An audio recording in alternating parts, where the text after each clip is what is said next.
Welcome to the Offshore Hour with Bob Harvey. And today we're coming to you live from the villages in Central Florida.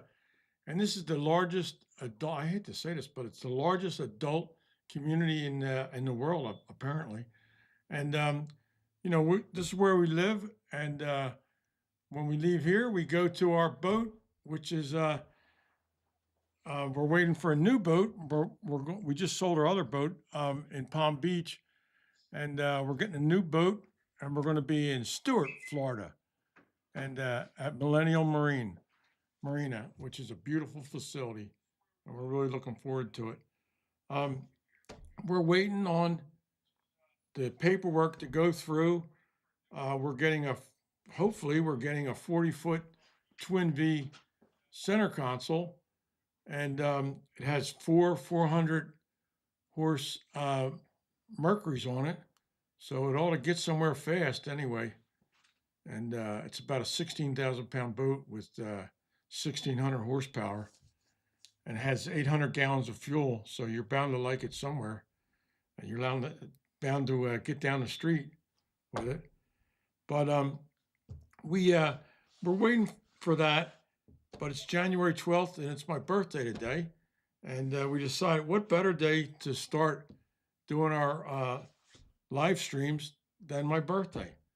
And, we wanted to talk about all things boating and fishing and basically Palm Beach and our love of Stewart and Palm Beach and the Bahamas, where we try and spend half a year at the western edge of the Bahamas, which is Old Bahama Bay is where we like to go. It's at the end of Grand Bahama, which is our kind of our home island, and we like going to Nassau. And last summer we even saw Pitbull in Nassau, which was a great time. And I thought if I could ever get assassinated from loud music, that would have been it. But I lived through it. Man, was it loud! At Pitbull, he knows where the volume switch is. It was a lot of fun. I'd like to see him again, actually, but I will bring earmuffs, just to muffle it down a little bit. Actually, I could feel inside my chest the air was pumping. Even I thought, can you die from music? Well, that was fun. It was really awesome, and it was in Atlantis Casino in Nassau, in the beautiful Bahamas. So one of the things too we wanted to talk about was boat safety, because it's on everybody's mind lately. I guess it was December 22nd, I believe. Some fellas went off of Fort Myers, and it was a horrible tragedy. They found the boat running. I think it was a 40-foot boat. They found it running offshore, and the guys were in the water and gone. And what I wanted to talk about that, because it was such a tragedy. We feel for those people's families. They're just never going to recover from that. But it's just a horrible thing. But I actually did a little research because I knew I wanted to talk about this. And one of the things what I like to and the Marine Patrol in Florida wear these, and I got into them, these Mustang survival jackets, and this I'll show you. I just put it on, and it's pretty amazing. You just put your survival jacket on, and it clips together, and the Coast Guard can come if they pick you up. They can pick you right up with this. And I believe this thing here was, I have to check my notes, but my massive notes. But this deal here was $269. It auto inflates. When you fall in the water, this thing blows up. And so well worth it for $269. And then I have this Rescue Link, which is a satellite deal, which it fits onto this. You just lace it on here, And when you hit the water, this this auto ignites, I guess you would say, and it turns itself on, and it sends up any plane that's flying. Say for a plane flying from Miami to Philadelphia or whatever, it it shows up on their radar. It has has a name block, and it'll say Bob Harvey, and you're in your here's your coordinates, and you're in the water. And this thing here was this is 609. So you know why I mentioned the price. So these two items together are $870, and but those gentlemen, those two poor guys that were just went missing right before Christmas, they'd still be with us if they had fallen in the water with their suspenders on. You don't even know these things are on it, seriously. And then if they had a rescue link, um, the they would have been picked up probably 2 3 hours. So I don't know. For my way of thinking, you got like a boat over a $500,000, of a boat. Why wouldn't you spend $670 for your personal safety? And this is made in Fort Lauderdale, by the way, which is a nice company down there in Fort Lauderdale. And they got this where it can save you. I mean, you're coming back from falling in the water, and all you got to do is just wear it. And um, you know, I always used to see when I was younger, and I would see the Marine Patrol with these on. I'm going, what the hell? They're just following their orders. They have to wear it. But um, they're big proponents of safety. And actually, as I got older and less, you know, more reflective, I guess you would say, this is really money well spent, and it's a must-have item. And the I'm making everybody that comes with us wear one of these things. And you know, when I bought these, I was mad at myself that I had bought this a sailboat model. I didn't know it. I thought this was for clipping in on a sailboat. But man, who cares? You got some D rings, but they do make them without these D rings for us power boaters. But you know what? I'm gonna wear my Mustang Survival vest for the rest of the broadcast, just to show how even in the villages you can never be too safe.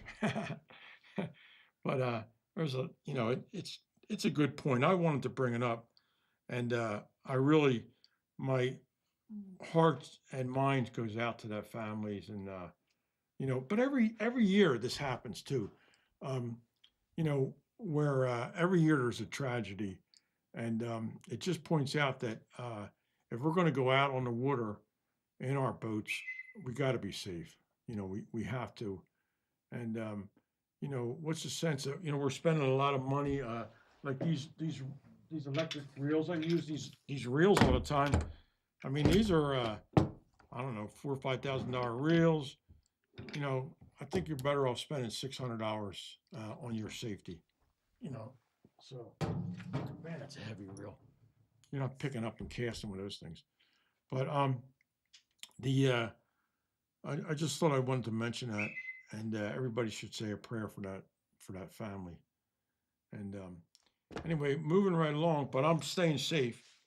Um, we're we're trying to do these live broadcasts.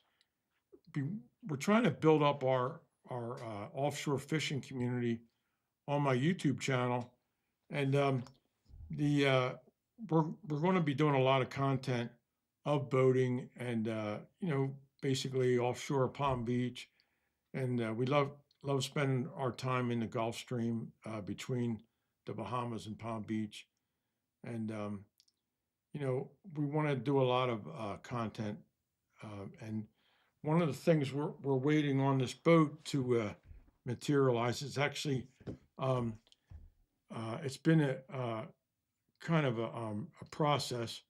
I had a 56 Ocean Sportfish boat, um, which was we sold it I guess in November, beginning of November, and it's blessing a family from I think they're from Miami, and I'm really excited for them to use it. And actually, I'm looking forward to running into them in Bimini or somewhere and stopping up and uh, saying introduce myself because I never met the people during the whole process. They bought the boat through our broker, and I actually don't even know their names really.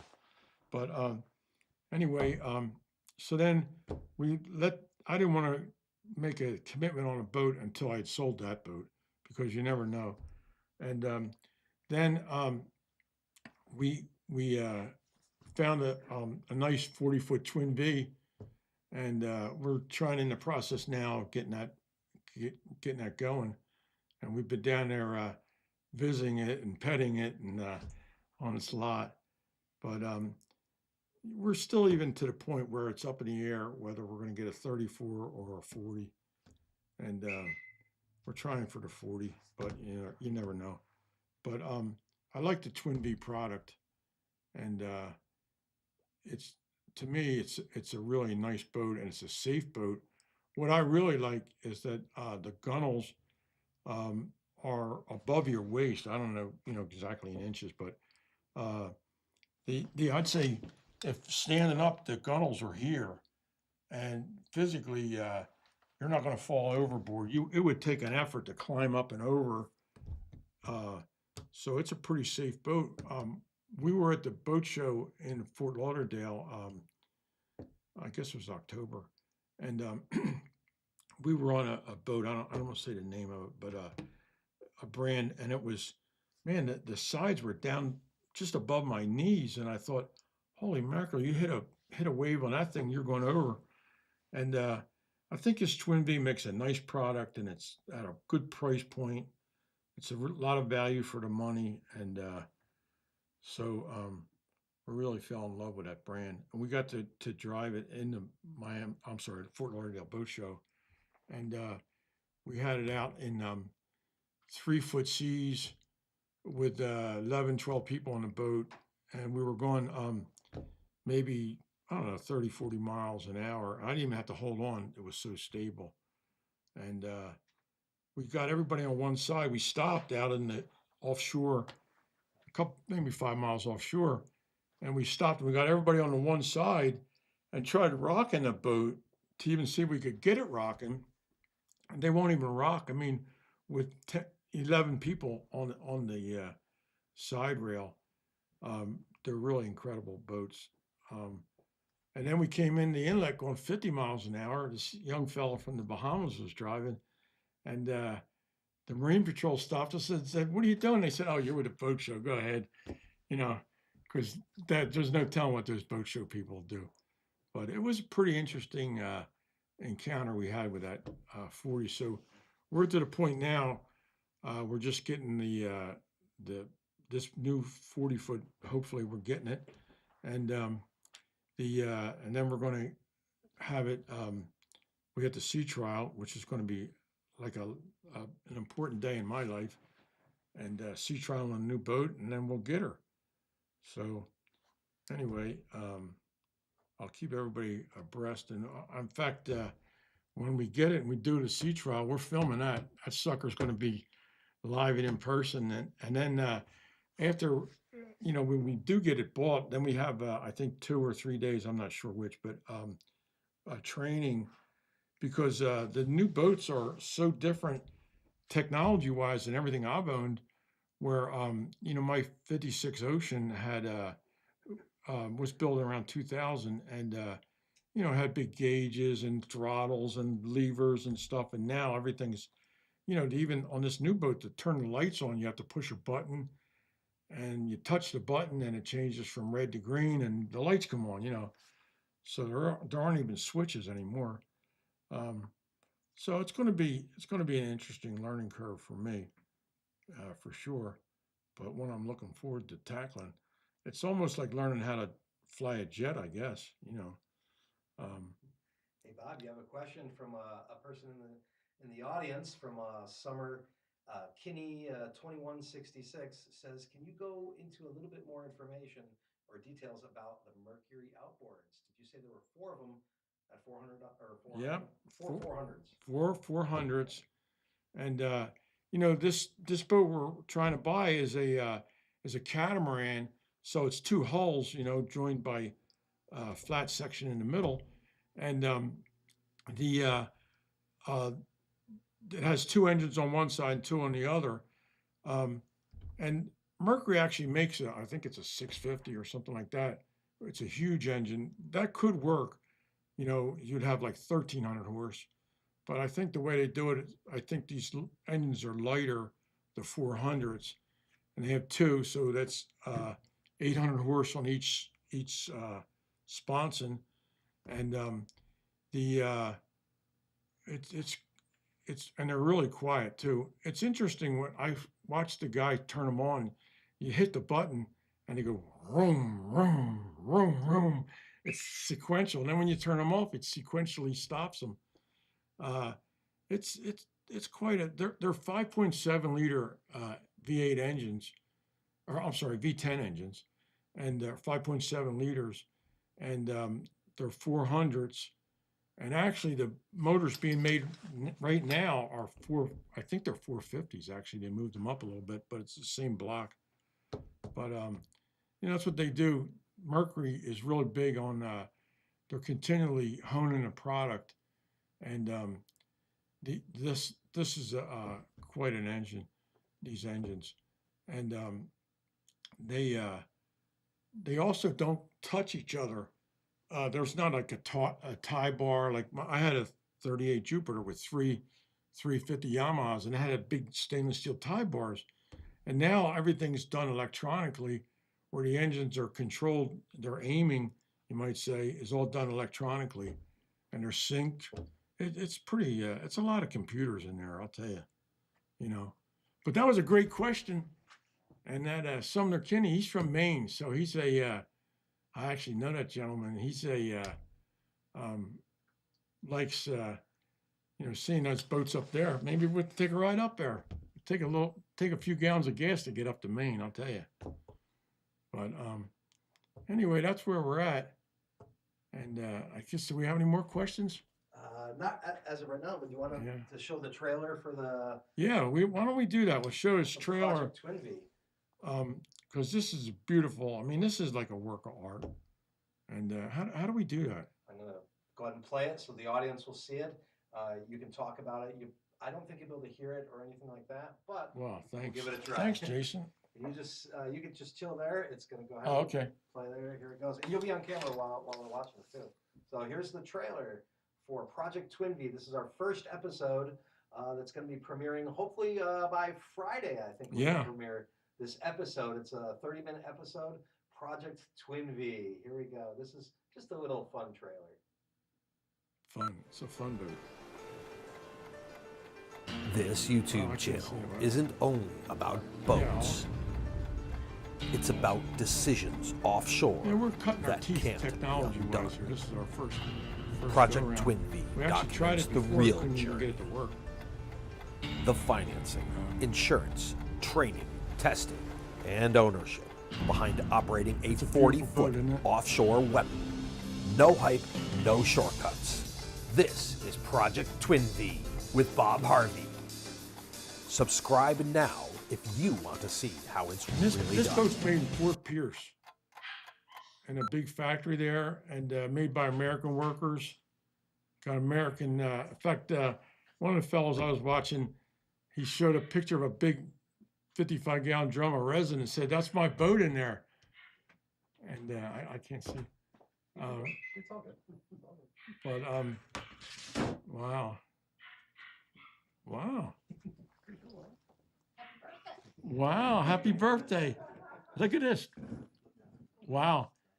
So one of the things they've been teasing since last week at Twin V, that they're going to have a big announcement on January 12th. I thought, that's great. It's on my birthday. What is this announcement? So anyway, it just came up. Get up to $25,000 customer cash on any new Twin V. So we'll just be applying for that $25,000 customer cash on any new Twin V. Let's see what it says here. Start the year on the water with exclusive customer cash savings on new Twin V models. Purchase a new Twin V during the event period and receive a rebate paid directly to you after registration. Yeehaw! Well, that'll buy a little bit of gas and party favors and bonbons, you know. So $25,000, that would keep us in gas until probably July or something, you know. And that's great. Anyway, it's an exciting company, and Twin V, we're really excited. We went over there and looked at them, and as a matter of fact, when I was there, they had a new 40 that they were just delivering to this young fellow that I met from the Bahamas, and I think he has 3 of them or 4 of them. I'm not sure which, but he hauls cruise ship customers around in them, and basically they go from the Exumas to Nassau, which is 60 miles, and he goes a couple times a day. You know, when you're there on a cruise ship, you know, this is being offered to you as a cruise ship passenger, and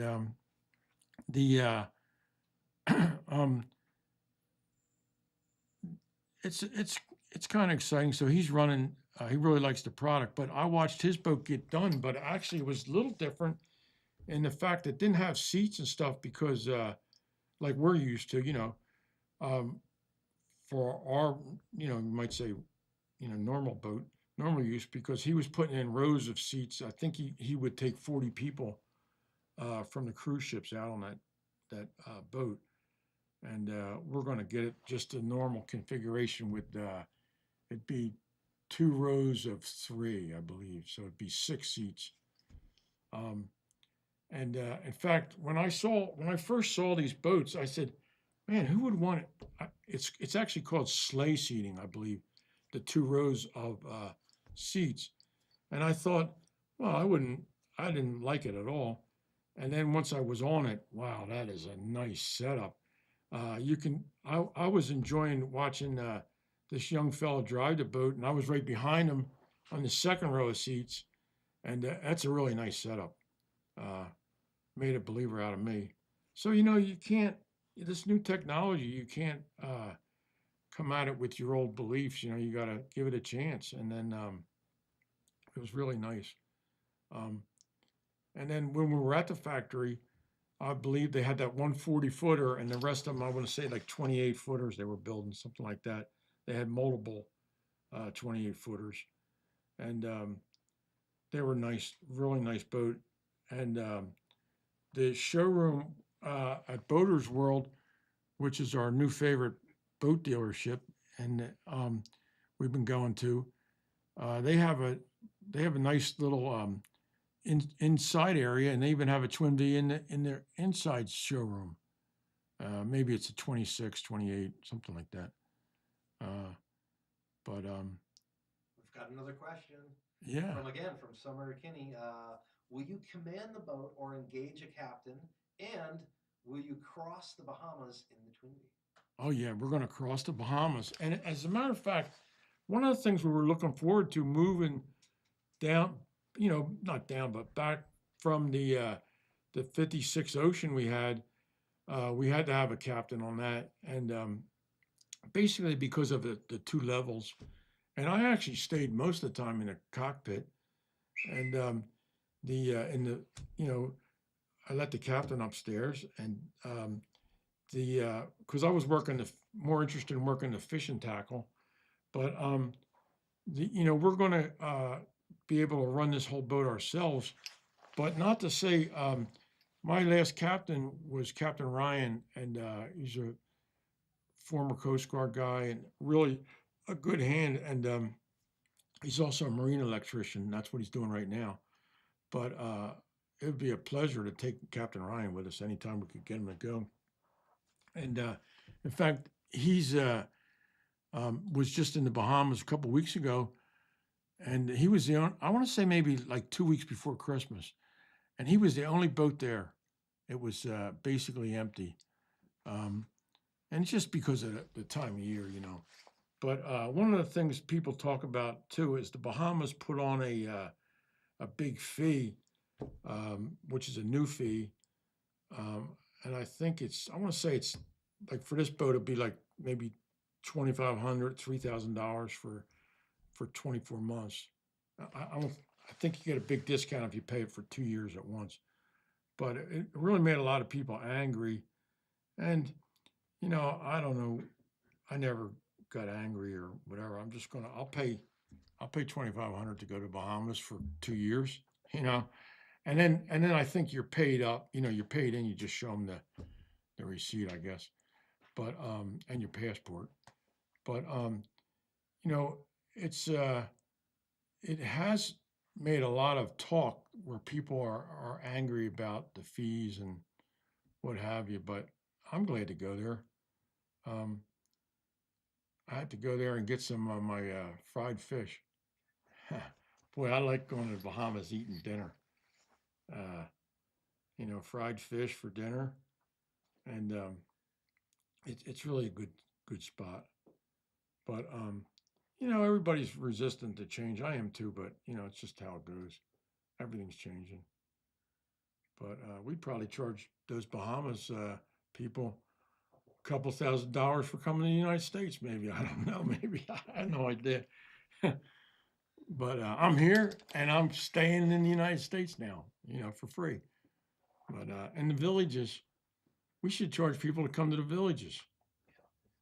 But anyway, we get a lot of. My last boat it said the Belladonna, the Villages, Florida, and man, I had so many people would do a double take, and then they would come and tell us, "I heard about the Villages. There's people, or party people up there, or what have you," and so I know my new boat's not going to say the Villages on it. I don't know where we're going to put down as our hometown, but maybe we're in Leesburg, Florida, or something. I don't know, but and I belong to the Key West Yacht Club. Maybe I'll just put Key West in. Sumter County. Yeah, Sumter County. I don't know, but man, I had a lot of people give me a bunch of crap about the Villages, and I'd be sitting in the Bahamas with people yelling at me about the Villages, So it was fun, but that was a little minor aside. Is there a berth, and how many passengers can the Twin Vee handle? No, there's no berths. It has a bathroom, toilet, but the it's not made for sleeping. We want to get out of that. Actually, in the our last boat we slept on, and then we were hauling around, 3 bedrooms, 3 baths, and what have you. I just want to go fishing and take our boat, and then we every time we're docked, we're in the Bahamas. We're always docked at a hotel. We've never been anywhere we weren't at a hotel, because that's who has the docks, So I'll just call ahead and get, everybody knows me over there too, so it's not a problem to get reservations and tell them we're coming. And our new place we're going to keep this boat at is Millennial Marina in Stewart, and that place is great. We can leave the Villages here heading down and call them on the phone and say, "Hey, we're coming. Put 500 pounds of ice in the boat and make sure the gas is topped off and have it sitting there. We'll get there and park, and the boat will be sitting in the water with ice on board and ready to go." And so all I got to do is bring some sandwiches, and that's what we're looking for. Simplicity. And, if I can get the captain to come with me, we'd love to have him, but it's not absolutely necessary because we're all on one level. We're not going upstairs and downstairs and what have you. And it's pretty interesting too, where my boats always had the steering was on the left, and I would fish on the left side. And this is interesting. This steering wheel's in the middle, and so I'm wondering how I kind of go to my I guess my left side or my right. It doesn't matter, but it's going to be interesting to set this boat up and drive right up to a spot. And we have a lot of spots. In fact, I was kidding around. I said that maybe I ought to start giving out, making shirts and having our spots and giving out, when you get a spot, you buy a shirt off us, we'll give you a spot, latitude and longitude of where the fish are. But I don't know if we're going to do that. But the we have a lot of spots to fish, and we're not short on any spots. And down in the Keys, I fished out at Key West from I retired in April of 1997, and I basically fished steady until like 2000 in Key West. We lived in Key West, and the I have so many, literally hundreds and hundreds and hundreds of spots. I'd go 60 miles offshore to a spot, and there'd be a boat sitting on it. I'd say, boom. I'd have to go another 5 miles away to another spot, and hope there wasn't somebody sitting on my other spot.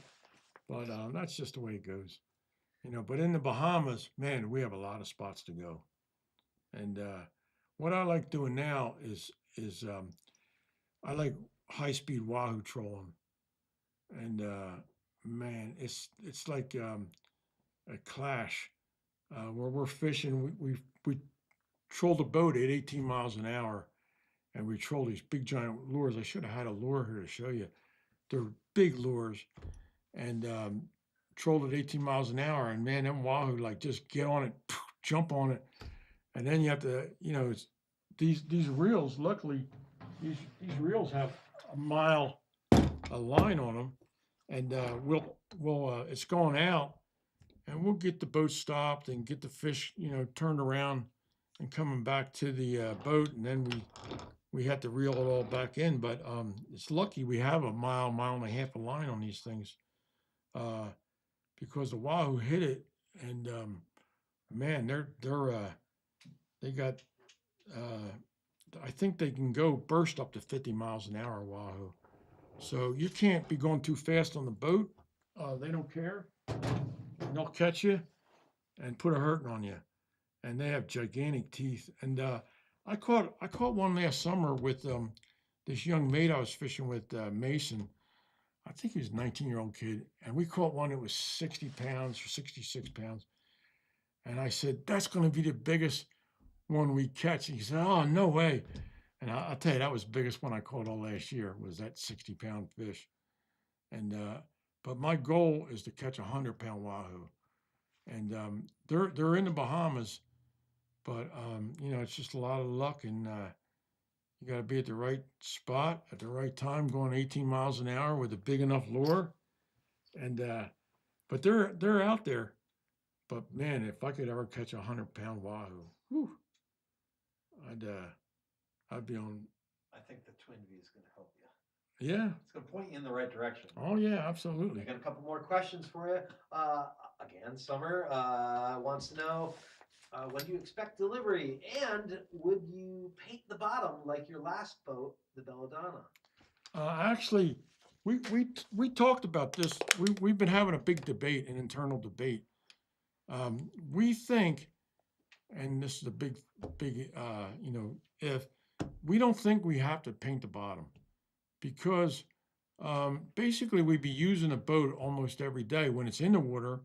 Then when we're not using it, say we come back up to the villages or whatever, it would be up out of the water on our rack. And so that's our thinking. But we never even considered this. When I went to get this Twin V, it's there. I mean, I'm just trying to get the paperwork done, and we have a deposit on it at this point. And one of the things we didn't realize, I thought that we could just get picked up by a forklift through the middle spot, but you can't pick a catamaran up like that. They have to be supported. So the Millennium Marina bought a cradle for us, just because they had somebody making them. And it's basically a steel frame that the forklift picks up, and it's a platform, and it has a V in the center of it. And what it does, when the forklift puts it out in the water, we would back the boat in, and the V centers it between the two hulls. and then the flat part, it's carpeted and everything. It would pick the boat up and it brings it inside, and then the forklift can set it down on the floor. I also saw some of these people at this Millennium Marina. They had wheels and they could move them around, but you can't move a 18,000 pound boat around. Um, and it's interesting, and they just built this facility. They just built a gigantic building. I think it's I'm gonna say it's 300 foot by 100 foot wide, probably. And you know, your w- your boat has to be put to where it goes with the forklift, and they have gigantic forklifts. So it's going to be an exciting thing for us to learn all this new technology. Where before we would just pull up with our ocean. We've had I guess I had 6 48 foot, a 50 foot, a 48 foot, a 63. I had a 56 and a 57. So I had six oceans, big boats with Caterpillar diesels. I never had anything but Caterpillar 800 horse or 1200 horse Caterpillars. And but so we would just pull up to the dock and put the lines out. So now we're going to be, there's a lot more rigmarole. We have to have this cradle put in the water, and then we have to back onto it, and then the forklift picks it up. So there's going to be a learning curve for sure with us, but it's going to be fun. It's going to be like maybe this will be like going to college for me. What's going to be? How long does it take for you to get across from where you launch, whether that's going to be in Fort Pierce, Yeah. to your first destination in the Bahamas? Well, the And how Gulf fast are you Stream, going to go, too? the Gulf Stream's 54 miles, 56 miles across, and so this boat. One of the things that's so exciting about this, my last boat cruised at like 20 miles an hour, 24. And this boat will be cruising, excuse me, about 45 miles an hour. And so it's been an hour and a half, hour and 20 minutes to get across. And I'm taking my dog and my wife with me too. So I can't be, dawdling. I have to get across. So the girls don't want to spend too much time. But it's going to be exciting, and it's going to be a lot of fun. Go Phillies! Happy birthday, dude, from Jaker, I believe. Yeah, thank you. Boy, Life of Jaker or Life of Jaker. yeah, life of Jaker. Well, Jake and I had a big, strange encounter last night. We were counting on the Eagles winning, and but I'm a seasoned vet, and I wasn't 100% sure they were going to win, but Jake's I think he's 24, and man, he had his he had to he got stomped by the Eagles losing yesterday. So where I'm kind of used to it, where um, you know when he gets 30, 35 or so, he'll be used to the Eagles letting the air out of him, And when I was a kid, my dad used to scream at the television all the time. Probably it was probably a black and white television. And he used to scream at them, "They're bums, they're bums." But I always I loved the Eagles, man. I loved the Phillies and I loved the Eagles. And when I was a kid, and we grew up in New Jersey, right on the Delaware River, and I could look at the lights of the stadium across the river from our house, and I used to watch, listen to the Phillies on the radio, and man, I love the Phillies. Holy mackerel! So Jake wants to know, what fish are you primarily going to be fishing for? Wahoo! That's an easy one. Wahoo! Wahoo! Wahoo! And the bigger the better. So it's going to be exciting. But we like bottom fishing too. We catch grouper and yellow eye snappers, and beautiful yellow eye snappers are so tasty of a fish. But primarily when you're bottom fishing, you're just catching food fish, whereas the wahoo are more of a game fish. And but Really, by the time you catch it, wahoo, you can't basically release it because you just drug it at 18 miles an hour, and then he's hitting it at 50, and it's quite a collision. Um, so it's going to be fun, and something's going to happen at all those speeds. And last year, um, we caught, like I said, the biggest one was at 60 pounder. I'm not sure exactly what it was, 60 pounds. And man, that was a big fish. And then we caught a lot of fish, like 25, 30 pounders, um, which are really nice fish too, obviously. But I want to catch that 100 pounder. And we might have to take a ride down to the bottom of the Bahamas to get it, but we're going to find him. But as long as we're safe, we got our suspenders on, we got our satellite finder, and big high sides on our boat, we'll be good. We'll be good to go. Man, I can't stress, these poor people, it has it really on our mind right now. I think about them every day, those poor people. And I don't want to belabor, I don't want to stay on that subject, but I think about it all the time. And we're going to be safe and have a good time, you know. And anyway, we're just about getting ready to wrap up. And it was an exciting announcement. And I think it's going to take a couple more weeks. I think it actually, I thought, I said, Jason can attest to this. Like a couple weeks ago, I'm going, it's just like buying a car. We'll just go get this boat. And, it's not like buying a car, Sally. I think it takes about a month. And then there's, we have to go for the sea trial. And then actually, I saw a video, I think it was from Twin V, where they said we had to go over the boat, like run your hands over it and really inspect it because it's 40 foot, 2 holes. And then, the higher part, and there's a lot of inspection and there's a lot to check besides the engines, of course, and electronics and stuff like that, but just the fiberglass. And it's quite a thing. So we'll get it done and get instructed how to do it and get it all checked up. And I'm sure as big as this boat is, there'll be something that's be fixed. And I said it's perfect the way it is. And then I got thinking about it, and we always had underwater lights on all our boats, and it is an option. But this particular boat doesn't have underwater lights, so I'm going to get them put in. And then, in the past I put them in myself. It's no big deal.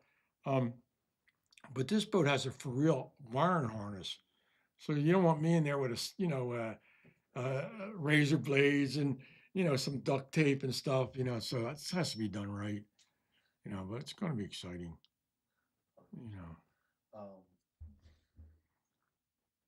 What about the process of training? Are you a little nervous about it? Because it's a lot of technology going on there. There's going to be a learning curve. But you Well, excited about that though? Or no, I'm really excited. And, I'm looking forward to it. They have a captain that works for them. He's in a lot of their videos. And, I'm excited about having that guy teach me the ropes. And because basically all my skill and knowledge is out the window because they're all diesels and big throttles and, steam gauges and stuff, and now everything's electronic. And I don't even think I could turn the lights on. I'm serious. Like, but we'll learn it. And in fact, Donna asked, my wife said that, do you still even call them electronics? I don't even know. It was, there's screens. They're about as big as Garmin makes. I'd say they're 22, 24-inch screens. And, but there's like pages you go back and the lights are on there, the navigation, everything. It's like an iPhone even on steroids. Yeah, it really is. All the pages and different data points that you could click around and search through. So imagine the layering that they probably have for those engines and the specifics you could do with stabilization. And like I'll probably leave my crescent wrench at home, and Because that with my big oceans, that was big thing. With the caterpillars, I had my crescent wrench and I had some rags, you know. But I think I actually was talking to a guy at Boaters World last week, and he had the hatch. There's a little hatch on top of these Mercuries. I said, "How do you even get that?" He said, "There's a push button." Because I was trying to like, you know, feel it like, how do you even get this door open? And there's a push button somewhere. Um, so we got a lot to learn, but it's going to be exciting. You know, I'll be a good student, but might be a while before we can find out where that push button lives. Jesus. Uh, anyway, it's exciting. And then I was really impressed with Mercury, how they have that new 400s now it's 450, and the white engines are black, and you know white's an option, and I think there was actually two shades of white, um, where we got white engine. I think they're Why white. would you want a black engine? Wouldn't that just be like hot as hell? Like this?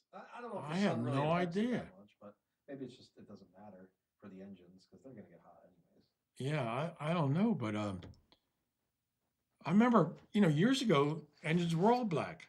Yeah. Now they're all white, white. and now there's black's an option. I don't even know. It's pretty cool. Maybe I'll get a Mercury jacket too. Like everybody wears those Mercury jackets, you know. Uh, I never thought I'd be into it, but man, I'm really into it. And my other boat had Yamahas, which I love the Yamahas, but actually I kind of like the Mercury's more. I think Mercury's like got the technology game going, and I'm really excited. Now I'm a Mercury guy. I will if I guess if this boat had Yamahas, I'd be a Yamaha guy. But That's the ironic part, right? yeah, yeah. And then I looked at a boat at the boat show. The same boat. It was a 40-footer, and it had Suzuki's in it. So I said, "Heck, if it had Suzuki's, I'd be all a You'd be on Suzuki Suzuki. guy," you know. But I don't really know anything about them. You looked at a couple other boats. You want to just Oh mention yeah, that's a those? good Yeah. point. Yeah, we looked at. Before you got right to Twin V. There was a few other boats you had looked at, and then you kind of settled on Twin V. Yeah, well, there's one big brand that I knew their price point. I couldn't hang with them, and um, and then I looked at some other boats, and you know I looked at Acosta. It was really a nice boat, um, but they were quite a bit more. But they were really fancy too. I mean, you know, in all fairness to them, I mean they were, man, they had like furniture for seats, and it was pretty amazing. And then we took a Costa for a ride. And it's funny, you know what? I never mentioned this to anybody else, but when we were at Boaters World, the floor mat at the front door said Costa on it. And I thought, what the hell? They don't even sell Costas, but they got the floor mat, but at the Twin V spot. But anyway, they were really nice boats. But I just, you know, maybe the worlds collided for me. I got taken out on a Twin V, uh, and with a nice bunch of folks, and we really got turned on to them. So I was lucky. But you know, we looked at a lot of boats, and you know, every boat has its good points and its bad. And I don't want to say anything bad about, you know, any particular brand or whatever. I just fell in love with the Twin V, and you know, I'm lucky I found a brand I really like. Um, and I actually was looking at a Jupiter, which I had a Jupiter, really treated me right. Um, and then I had a 38 Jupiter, and now I think that's moved up to 40, and maybe the new ones are 42s actually. And uh, they're like a phenomenal quality boat. But a friend of mine, Will, told me that you know, um, he's going to pitch me overboard if I don't look at catamarans. And man, he really got me thinking about catamarans. And man, I'm so there. The difference on riding a you know a V hull to a catamaran is just, man, I'm a believer, and I think that's the way the technology's going too. Um, you know, but there's a lot of V hull boats, but I think the the the twin V's, you know, the V hull catamarans are where it's at right now, and you know, I'm lucky that Will gave me a good swift kicking and said, "Go look at some catamarans. Don't come back until you looked at a catamaran." And like I said, I thought they were priced the top brand. I thought they were priced out of where I couldn't afford it. I mean, to be honest with you, I mean, $1.5 million doesn't even get you in the game. And the the Twin V has something you can live with, and it's a nice quality brand, and so it's it's nice. I'll tell you what, I highly recommend going to the boat shows because you're walking around and you're really getting a look at everything, and also I'm not that familiar with the Miami show. I think it's a bigger show, but the Lauderdale show, everybody had on I think we were on 17th Street Causeway, and there was a lot of boats there that you could get in, and they were taking rides. I had to wait a couple hours, and um, uh, Twin V hooked us up with a ride, and we were on a Costa too. We were on different boats, and so I was just lucky. Really enjoyed that process, and I highly recommend going to the boat show. Big proponent of that.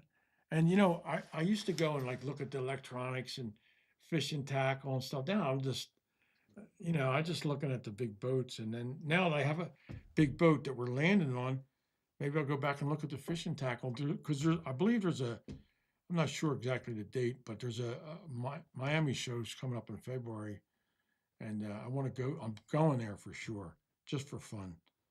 Hey, as we wrap up here, we've got about 5 minutes, 6 minutes left. Maybe talk about what does the audience, what are they going to expect from the Offshore Hour? As episode or as every time we live stream, you're going to be talking about different things, whether that's tackle, boats, safety. Yeah, I want to talk. I'm hoping I can come in here with a 100-pound wahoo and throw it on the table and say, "Look at this," but I don't know if that's going to happen or not. I wouldn't guarantee it, that's for sure. But with just our life, we're moving forward with boating and fishing, and we've met so many great people, and I have really good folks that I've met through this hobby. I mean, it's a great hobby, but it's pretty cool. I'm living in the golf capital of the world. I don't play golf, and I don't own a club, but I would like to. But the I think there's such great hobbies, and but boating has been really good to me. I've been boating since I was literally in high school, and I boated all my life, and I had a business. I was in industrial gas supplies, and the I was lucky enough to get bought out, I guess you would say. Um, and so what was I going to do with my time? And I went fishing. I went to Donna and I were in the Bahamas. We got bought out in 1997, and we've been in the Bahamas since 1997. And boy, I'll tell you what, big changes in the Bahamas. From we used to go to Chub Key, and now you're not even allowed to go there. It's private. They took the island private, but back then we used to go, and it was literally nothing there. It was like little wooden docks, and then it became a super marina. Now you can buy a slip there for 250,000 or 300,000, I think, maybe even more. But it's private, and we can go get gas there and keep going. But I love that spot. But that's actually a way that these islands are going in the Bahamas. That they are privatizing them. It's a thing. I mean, there's a couple other ones. I think Walker's Cay's private now. Chub Cay, and that's a big island. That's a big airport. On it. It's private, and I guess when you're in, you get in where you fit in, and then you don't want anybody else coming in. I don't know, but not in that position. But I never had to worry about trespassing on my island. But anyway. So with the Offshore Hour, we're going to try to stream twice a week. We're going to get to a regular scheduled time. Yeah. But for now, we're just kind of winging it a little bit and getting things going. Yeah. So I think we're gonna be live again on what, Thursday? Thursday or Friday, and Thursday we'll put an announcement up. But we're kind of fiddling around. One of the guys I really love watching is Rob the Maritimer. A fellow has a channel, and he has Tuesday at 1 o'clock lockdown, so we can't go on. I don't want to step on his toes, and I really enjoy watching him too. He's very professional, and he's kind of like one of my.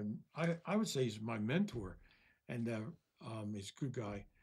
I don't know if he is signed up to be my mentor or not, but anyway, uh, so we're going to find our way with this, and there's God knows I can talk, that's for sure.